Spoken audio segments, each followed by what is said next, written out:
Assalamualaikum everyone, I hope you all are doing really well. আজকের লেসনে আমরা কিছু short sentence শিখব যেগুলো আমরা ডে টু ডে লাইফে প্রতিনিয়ত ইউজ করেই যাচ্ছি and খুব ইম্পর্ট্যান্ট।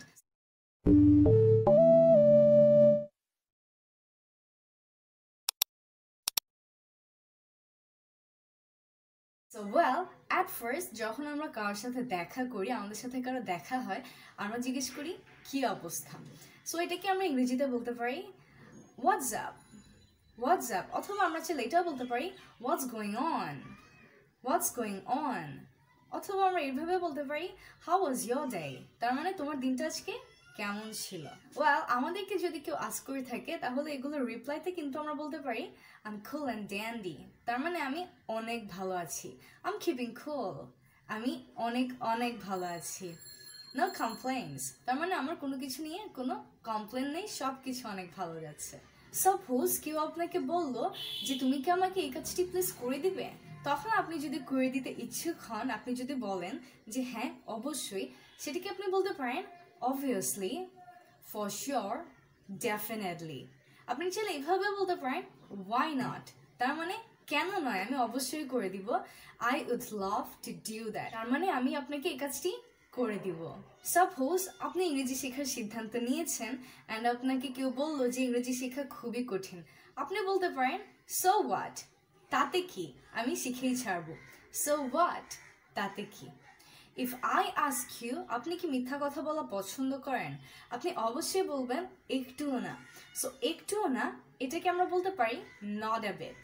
নট আ বিট তার মানে একটুও না। তারপরে আমরা অনেক সময় অনেককে বলে থাকি একটু দাঁড়াও, 1 মিনিট দাঁড়াও, আমি এখনই চলে আসছি।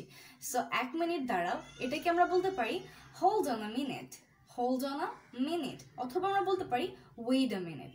Wait a minute or hold on a minute. তারপর আছে চালিয়ে যাও। কাউকে কোনো কাজে উৎসাহিত করতে গেলে আমরা বলে থাকি চালিয়ে যাও। সো এটাকে আমরা ইংরেজিতে বলতে পারি keep going, go on, carry on. এই তিনটার মধ্যে আমরা যে কোনো একটাকেই বলতে পারি। সবগুলোই কিন্তু চালিয়ে যাও, তুমি তোমার কাজটি চালিয়ে যাও, সেটাকে বলার জন্য ইউজ করতে পারি। গো অন, ক্যারি অন অথবা keep going. For example, go on, you'll do great. Keep going, you can make it. এভাবে করে কিন্তু আমরা অনেকজনকে উৎসাহিত করতে পারি এই পজিটিভ ছোট ছোট কথাগুলো দিয়ে। Then there is pay attention. Pay attention তার মানে হচ্ছে মনোযোগ দিন। যে কোনো কিছুর উপর আমরা যদি কাউকে বলতে চাই আপনি আমার কথার উপর মনোযোগ দিন, আপনি লেসনের উপর মনোযোগ দিন, আপনি পড়ালেখায় মনোযোগ দিন, আমরা কিন্তু pay attention এটাকে ইউজ করতে পারি। তারপর আছে নাও ইটস ইয়োর টার্ন, তার মানে এখন আপনার পালা।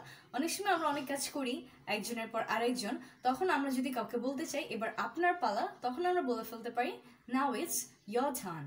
আমি গেলাম, আমি চলে গেলাম, এটাকে আমরা বলতে পারি আম অফ। Um of. অথবা আমরা এটাও বলতে পারি আই গটা রান। আই গটা রান। এখন এইখানে আই গটা এটা হচ্ছে গট টু, এটার ইনফর্মাল কন্ট্রাকশন। অ্যান্ড আপনারা নিশ্চয়ই সবাই জানেন ইনফর্মাল কন্ট্রাকশনগুলো আমাদের স্পিকিংয়ের জন্য কত বেশি গুরুত্বপূর্ণ। ইনফর্মাল কন্ট্রাকশন দিয়ে আমরা আমাদের স্পিকিংকে ফাস্টার বানিয়ে ফেলতে পারি, স্মুদার বানিয়ে ফেলতে পারি। তারপর আমরা অনেক সময় বলি যথেষ্ট হয়েছে, আর বলা লাগবে না, যথেষ্ট। সো এই যথেষ্ট এটাকে আমরা বুঝাতে পারি ইটস এনাফ।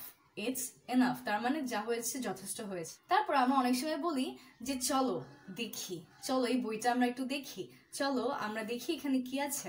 সো চলো দেখি এটাকে আমরা বলতে পারি let's have a look. Let's have a look. So let's have a look এর মানে হচ্ছে চলো আমরা দেখি এখানে কি আছে, বা যে কোনো কিছু চলো দেখি, এটাকে আমরা বুঝাতে পারি লেটস হ্যাভ আ লুক। তারপর আমরা বলি যে এটাতে আমার কিছু যায় আসে না। সো কিছু যায় আসে না এটা হচ্ছে I don't care. I don't care. Similarly আমাদের আছে, আমরা অনেক সময় বলি যে যদি ওপেনলি বলতে চাই, খোলাখুলিভাবে যদি বলতে চাই, তো এইটাকে আমরা বলতে পারি ফ্র্যাঙ্কলি স্পিকিং। ফ্র্যাঙ্কলি স্পিকিং অথবা to be frank. To be frank. So example স্বরূপ আমরা বলতে পারি frankly speaking this place is not good, তার মানে খোলাখুলিভাবে বলতে গেলে এই প্লেসটা আসলে অত ভালো না। frankly speaking she is a nice girl, তার মানে আসলে বলতে গেলে সে একজন খুবই ভালো মেয়ে। সো এইভাবে করে কিন্তু আমরা বুঝাতে পারি frankly speaking or to be frank। কেউ যদি কোনো ভালো কাজ করে আমরা যদি তাকে শাবাশ বলতে চাই আমরা বলতে পারি well done or great job। Well done অথবা গ্রেট জব। তাতে করে যে কাজটা করেছে সে কিন্তু ভালো কাজটার জন্য ইন্সপায়ার্ড হয় অ্যান্ড সে আরো ভালো কাজ করতে পারে।